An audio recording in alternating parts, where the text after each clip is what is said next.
I'd like to invite you to come with me on a journey. This journey has three movements to it. It always begins with generosity.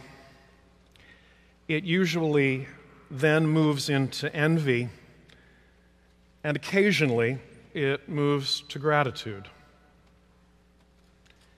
A three-part journey: generosity, envy, gratitude. I hope as we go on this journey together, you won't think so much about the stories I tell as about your own stories, your own experiences of generosity, envy, gratitude. Just about this time last year, we were reading and studying the story of Adam and Eve in the Garden of Eden, God's generous and beautiful creation. Into that story came the serpent. And there are many ways to understand that serpent, but one of them is to understand the serpent as the voice that stimulates envy. Surrounded by the generosity of God, given everything except one tree and its fruit, here comes the serpent saying, "What about that tree? Wouldn't you like the fruit from that tree?" And so begins humanity's sidelong glance away from the things that have been generously given to us and towards the things we want and don't have. Why are you envious? Because I am generous? Of course, there is a possible reaction. Adam and Eve together could have been grateful for all that surrounded them and not been tempted by the sidelong glance that the serpent suggested. But you know the story and its ending. They were tempted, they glanced, and more than glanced, they took the fruit. And so have you and I.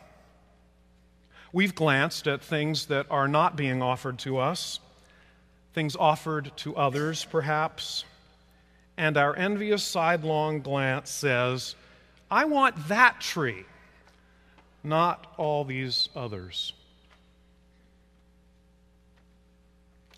And so, like Adam and Eve, we all have our own journeys of generosity and chances for gratitude, but the falling into envy instead. And here, I hope you'll be merciful to me, is some of my journey. Generosities I've experienced, chances for gratitude, and my falling into envy. It's at the dinner table. I'm about 10 or 11 years old, and I'm wondering who's going to get the biggest piece of pie. The only dessert that my brother liked, and I mean the only one, was cherry pie. He could take or leave other desserts, so usually I got a lot more dessert than he did. But on nights when we had cherry pie, my mother, knowing my brother David's love of cherry pie, would always give him more. I was used to getting more. So the sidelong glance of envy would fall upon me, and I would go to bed hungry for more. The piece of pie I had was not enough. I wanted as much as he had. But the next night, we had my favorite dessert, mint chip ice cream. And my brother David gave me his whole share. And I had a chance for gratitude at his generosity. Did I take it? Well, I certainly took the ice cream. Now it's Christmas morning a few years later. There are presents piled high around the tree. I'm about 15, and more than anything, I want a stereo system for my own room. Thank you very much. I got lots of presents that morning, but no stereo. And once again, the sidelong glance of envy fell upon me. Dave got the gift he wanted, a brand new bike. What about me? Why didn't I get what I wanted? And so I sat through Christmas dinner grumpy, envious, unable to enjoy the bounty of the day. But the following Christmas, when I was 16, and I had forgotten the desire for the stereo, there it was under the tree. And I had another chance for gratitude. Did I take it? Or was my chance for gratitude swamped under by greed for something else? The desire of that year, I give you one guess what it was. I'm 16. Was for a used car to call my own. I didn't get a car. And so the round continues. New generosities, new chances for gratitude, and new envies over and over again. But somehow, the generosity of God doesn't cease. As Jesus himself said in another place in Matthew's Gospel, God makes the sun rise on the evil and the good, and God rains his generous rain down on the just and the unjust, on the grateful and on the envious. By the way, did you notice in this morning's parable that the landowner didn't take away the day's wage from the grumbling ones?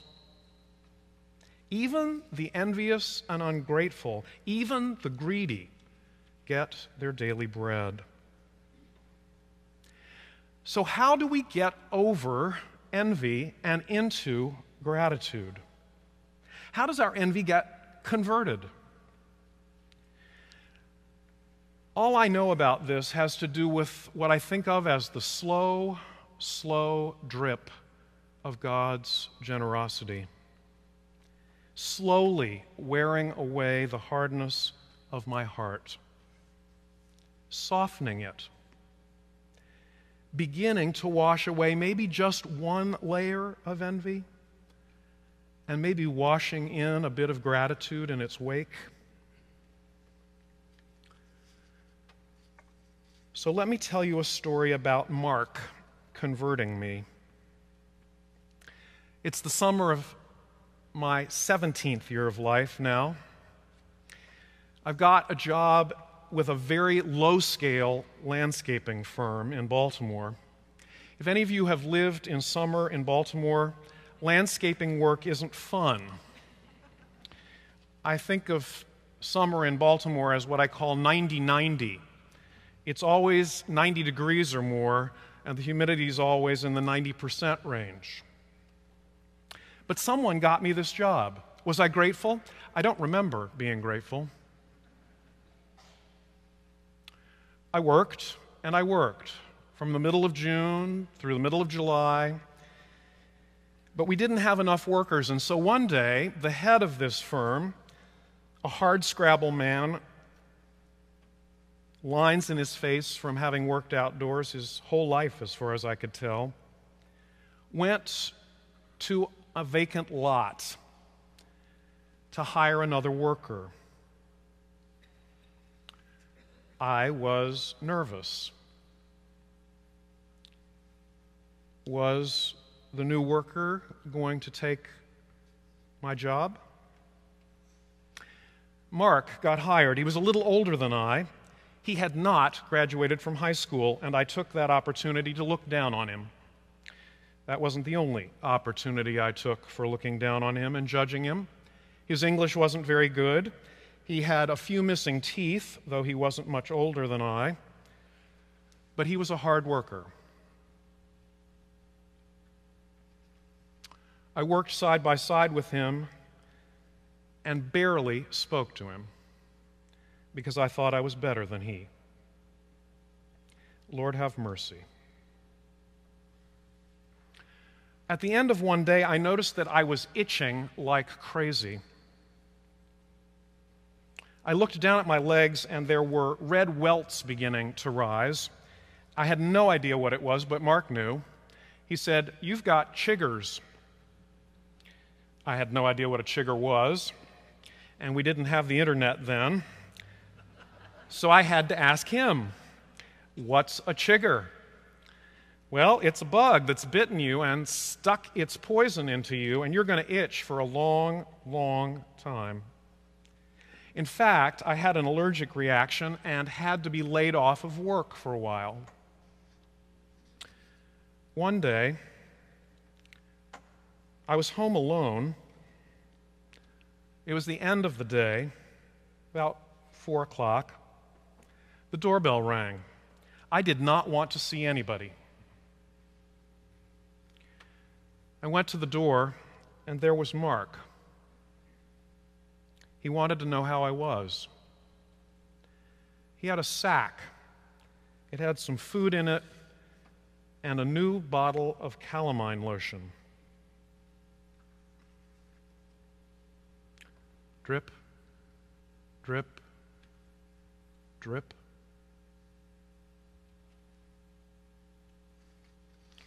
I can't say that Mark and I became close friends, but I did become a bit grateful for him and a little bit less judgmental of him. God chose to convert me a little bit through Mark. I think I had a chance for a bigger conversion, but, well, I'm a work in progress. Fast forward a number of years. Some of you have heard me tell this story before in another context. I'm seminarian at a parish in New Haven. There are some very fine preachers who preach from that pulpit, and it's Eastertide, and I have no idea what I'm going to say in Sunday's sermon. It's Saturday evening, and I have no idea what I'm going to say in Sunday's sermon, and I'm in a panic. Partly because of my pride. I want to be as good a preacher as David, not my brother, another David, was. And I go searching, and lo and behold, I find that Frederick Buechner has preached a brilliant sermon on the passage for tomorrow. I write my own brief introduction, my own brief conclusion, lift a large chunk of Frederick Buechner's sermon into my own, and preach it the next morning from a pulpit at least as high off the ground as this. I did not reference Buechner. I climbed down out of the pulpit and imagined my going and sitting next to the rector over in the Sedalia there by the Eagle lectern, and David leaned over to me and said, "Why did you leave out the part where Buechner says?"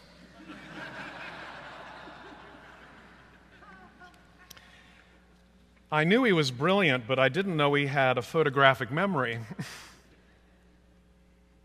He said, "I'd like you to come see me in the rectory after coffee hour."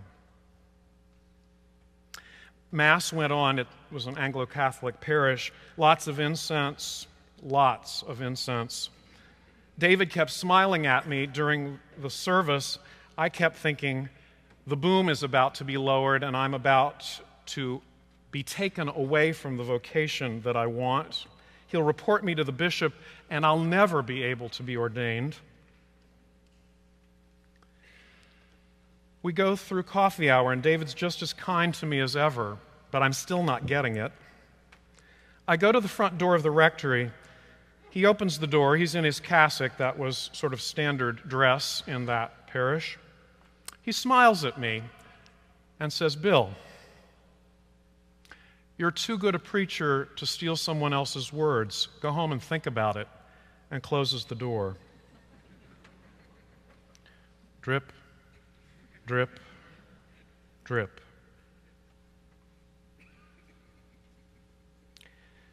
It's more than 20 years later, and occasionally we have the opportunity to be generous to someone else as someone has been generous to us.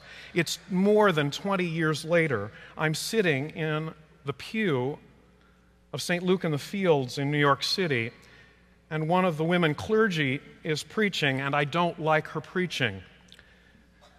Not enough dripping yet. I'm still full of judgment. Into the middle of her sermon creeps a passage that I know from Henry Nouwen, unacknowledged. A rather long passage from Henry Nouwen, unacknowledged. Believe it or not, I don't think about David and his generosity to me at first. I think about what I'm going to say to her at the door. And then I go to the altar to receive communion. And she puts the host in my hand, and I look in her eyes, and I recognize that she's scared. Maybe not as scared as I was as a seminarian, or maybe just as scared. And I realize I have a chance to be generous. And so at the door afterwards, I say to her, I loved your sermon. And if you ever want to talk to me about Henry Nouwen, I'd love to have a chat.